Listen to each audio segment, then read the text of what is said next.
फिर एक बजट प्रस्तुत किया गया, कागजों पर संयत, सदन में उम्मीद की भाषा, कहा गया आम आदमी का बजट है।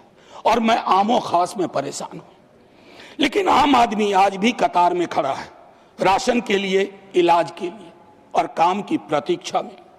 इस बजट में आंकड़े बोलते हैं, अनुभव नहीं। बिहार क्या फिर 2030 में विमर्श में आएगा जब अगला चुनाव होगा?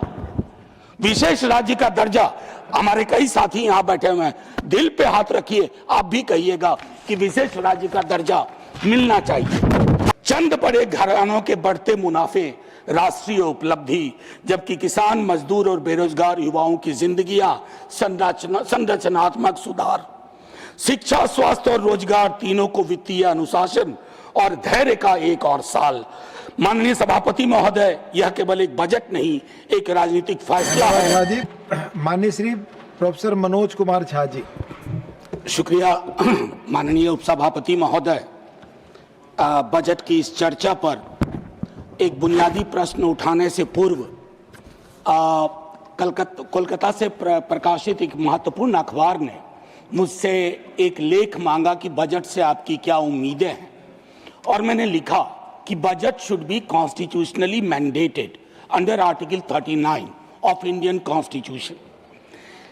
1 तारीख को आर्टिकल छपा सुबह और 1 तारीख को ही बजट आना था, तो मुझे लगा कि कहीं माननीय वित्त मंत्री साहिबा ने अगर तमाम उन प्रश्नों का उत्तर दे दिया तो मेरे आलेख की प्रासंगिकता खत्म हो जाएगी। लेकिन मेरा आलेख आज भी प्रासंगिक रहा, क्योंकि उत्तर उन्होंने दिया उन प्रश्नों के नहीं जो मैंने उठाए थे। मेरा पहला प्रश्न माननीय सभापति महोदय कि अर्थव्यवस्था किसके लिए होती है, ये हमें सोचना होगा। खेत खलिहान, फैक्ट्री, स्कूलों, निर्माण स्थलों पे, हॉस्पिटल्स में काम करने वालों के लिए, या एक बिल्कुल ऐसे प्रभु वर्ग के लिए जिनसे हमारी कोई ईर्ष्या नहीं है, लेकिन हम चाहते हैं कि उनकी भागीदारी बाकियों की भागीदारी के बराबर हो। माननीय सभापति महोदय, पिछले 1 दशक से एक गहरा विरोधाभास हम देख रहे हैं। अर्थव्यवस्था कहते हैं तेजी से बढ़ रही है, भारत निवेश के लिए आकर्षण का केंद्र बनता जा रहा है, जबकि करोड़ों युवा रोजगार से बाहर हैं। वास्तविक आय ठहरी हुई है और औपनिवेशिक शासनकाल के बाद आय की असमानता, आंकड़ों की, मैं सिर्फ ऑक्सफैम डेटा की बात नहीं कर रहा हूं, आय की असमानता हमें ज्वालामुखी की ओर ले जा रहा है। माननीय सभापति महोदय, बजट केवल एक वित्तीय दस्तावेज नहीं होता है, एक नैतिक वक्तव्य होता है, और हमने इसको एक वित्तीय दस्तावेज में तब्दील करके इसकी इतिश्री कर ली है। आज भी बेरोजगारी देश की सबसे गंभीर समस्या है। मुझे स्मरण है माननीय प्रधानमंत्री जी और कई लोग युवा लाभांश की बात कर रहे थे।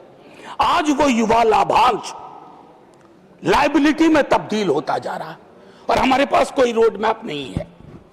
मैं एमएसएमई वगैरह क्षेत्र की तो बात ना करूं, जो शॉक एब्जॉर्बर हो सकते हैं, लेकिन हम इतने शॉक बिना एब्जॉर्बर के दे रहे हैं कि उनके लिए उठना मुश्किल है। माननीय उपसभापति महोदय, इस संकट से उबरने के लिए सरकार के पास एक और चीज आ जाती है, ध्रुवीकरण। मैं आज उस पर टिप्पणी नहीं करना चाहता, लेकिन हर ध्रुवीकरण मौलिक समस्याओं को चादर से ढकने का काम करता है। ये भारत जैसे प्रगतिशील देश के लिए उचित नहीं है।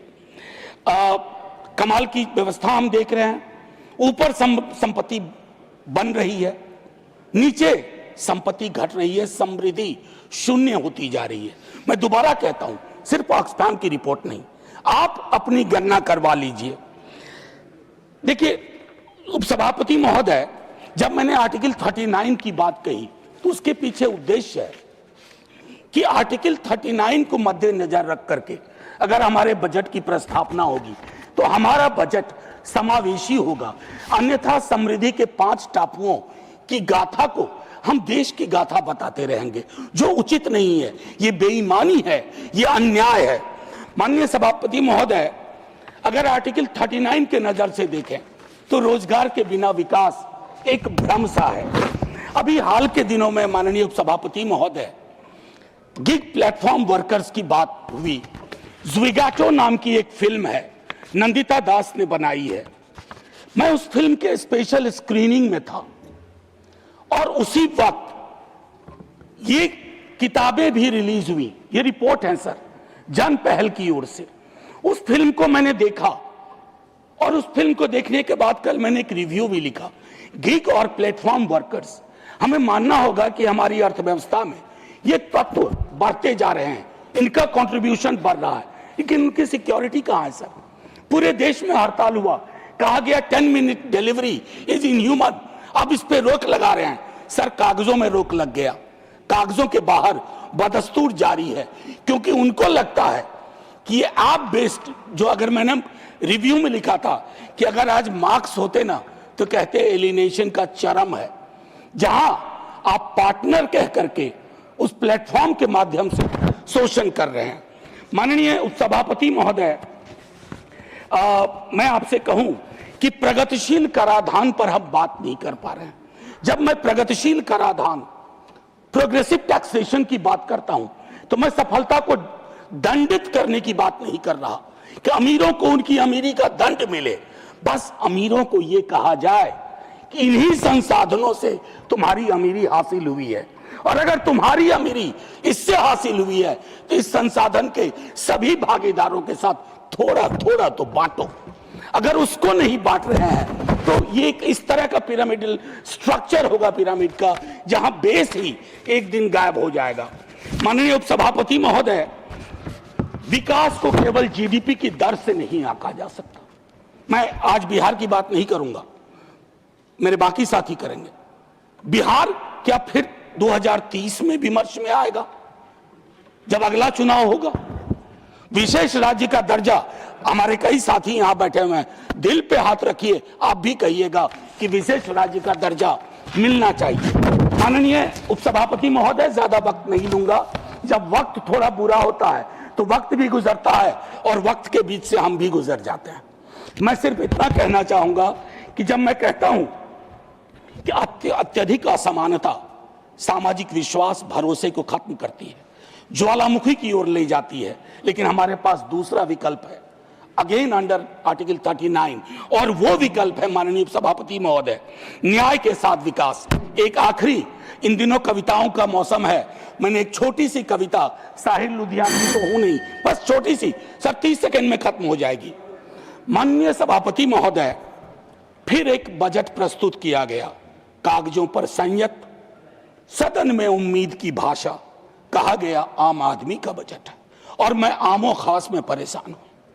लेकिन आम आदमी आज भी कतार में खड़ा है, राशन के लिए, इलाज के लिए और काम की प्रतीक्षा में। इस बजट में आंकड़े बोलते हैं, अनुभव नहीं। धन्यवाद। पर यह नहीं बताया गया देश तेजी से आगे बढ़ रहा है, पर यह नहीं बताया गया यह प्रगति किसे साथ ले जा रही है और किसे बहुत पीछे छोड़ रही है। सर, एक अबोध बालक की जिद समझिए, बस 20 सेकंड। चंद बड़े घरानों के बढ़ते मुनाफे राष्ट्रीय उपलब्धि, जबकि किसान, मजदूर और बेरोजगार युवाओं की जिंदगियां संरचनात्मक सुधार, शिक्षा, स्वास्थ्य और रोजगार तीनों को वित्तीय अनुशासन और धैर्य का एक और साल। माननीय सभापति महोदय, यह केवल एक बजट नहीं, एक राजनीतिक फैसला है कि नीति किसके लिए बनेगी और किससे कहा जाएगा कि चुपचाप 1 साल और इंतजार करो। आपने 20 सेकंड, जय हिंद सर। 2 मिनट लगभग हो गए। धन्यवाद।